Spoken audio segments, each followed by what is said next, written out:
Hi there and good evening. I'm Patrick Falk in Hong Kong. You're watching ViuTV News. Coming up on tonight's show.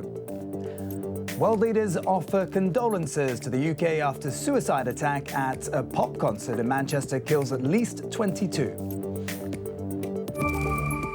Chief Executive CY Leung slams move by Pan Democrats to impeach him over the UGL saga, calling it an abuse of the system. And Uber voices its disappointment at Hong Kong police after 21 drivers are arrested in crackdown today. OK, we begin with the latest on the deadly blast in the UK that took place during a concert in Manchester. The death toll has risen to at least 22 people now in what police are treating as a terrorist incident. Mayor of Greater Manchester, Andy Burnham, called it an evil act, with many of those at the concert of US singer Ariana Grande children. World leaders are lending support to the UK, with Chinese President Xi Jinping sending condolences to the Queen and US President Donald Trump calling the attackers evil losers. For details of the incident, here's Graham Mackay. Bomb disposal teams comb the area around the Manchester Arena in northern England in the early hours of Tuesday morning. Hours earlier, scenes of chaos as fans at an Ariana Grande concert ran for safety. At least 22 people have been confirmed dead and around 60 injured after an explosion rang out as the gig came to an end. Police say it was a suicide attack carried out by a single bomber and that children are among the dead. We are working closely with National Counter-Terrorism Policing Network and UK intelligence partners. This is clearly a very concerning time for everyone. According to US officials, the attack bears the hallmark of Islamic State. It's the deadliest attack of its kind in the UK since 52 people were killed by suicide bombers in London in 2005. Ariana Grande says she's broken over the tragedy, tweeting, quote, "I'm so sorry, I don't have words." Meanwhile, fans who were at the concert have been speaking out about their experience. I was like, we need to run. So we started running. We ran straight out the doors, all the way down to the hotel. And all I could hear was screaming, people crying. Everyone was just running everywhere. It was completely madness. Britain is on its second highest alert of severe, meaning authorities believe a militant attack is highly likely. Countries around the world, from the US to Singapore, are now considering tightening security at major sports and theatre events following the blast. Yeah, authorities here in Hong Kong also on alert. Asia World Expo says it will step up security ahead of an Ariana Grande concert later this year, including the use of metal detectors.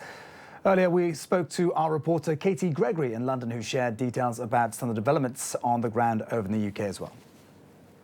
So going back now to what's going to happen today. Now, the area around the arena is, of course, still cordoned off as investigations continue. We are in the middle of an election campaign here in the UK. Now, campaigning for that general election has been suspended.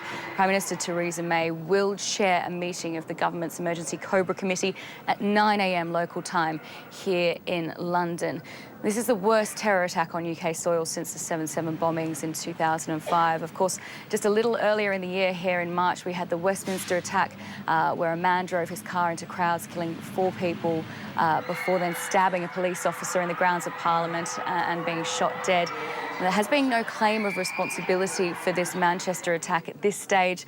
As we heard a little earlier from Manchester Police, this is believed to be a sole suicide bomber. They are now working to establish if he was working with anyone. But for this to happen so soon after that Westminster attack here, it's just a tragedy for the UK, especially an attack like this targeting young children who are just enjoying a concert. Katie Gregory there in London.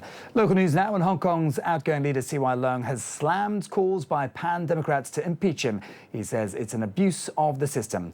It comes a day after 28 Pan Democratic lawmakers submitted a motion in LegCo to impeach Leung over a probe into his dealings with Australian energy firm UGL. Speaking ahead of his Tuesday meeting with the Executive Council, the chief executive said lawmakers demonstrated double standards by asking DAB lawmaker Holden Chow to quit the committee while keeping accountancy rep Kenneth Leung on the panel. Leung said he would staunchly defend his rights and reputation. One of the lawmakers who submitted the motion, Civic Party's Alvin Yeung, took the opportunity to condemn both CY Leung and Chow. The pair is accused of colluding over the UGL probe. What Mr. Leung and Mr. Chow did are blatantly abusive to this institution. And if we turn a blind eye to this incident, LegCo will lose our respect. If we have to continue to earn the respect from Hong Kong people, we have to make it very, very clear that this is not allowed. We have to make our voice heard, not among ourselves, but to Hong Kong people. Now, Uber voiced its disappointment at Hong Kong police after 21 of its drivers were arrested today in a sting operation to crack down on the car-hailing service in the city. In a statement, the company said it will provide legal assistance to the arrested drivers. Police arrested 20 men and 1 woman aged between 21 and 59. It was part of an undercover operation launched this month. The drivers were accused of illegally using cars for hire and conducting business without third-party insurance. Uber says it already attained the insurance required under Hong Kong law. In March, 5 Uber drivers were found guilty of the same charges and were fined $10,000 each. And we're bringing you a developing local story now. The ICAC has arrested 21 people for alleged corruption connected with construction of the Hong Kong-Zhuhai-Macau Bridge. Among those detained, 2 senior executives and 19 staff members of a contractor hired by the Civil Engineering and Development Department. It's believed they submitted false concrete compression test reports.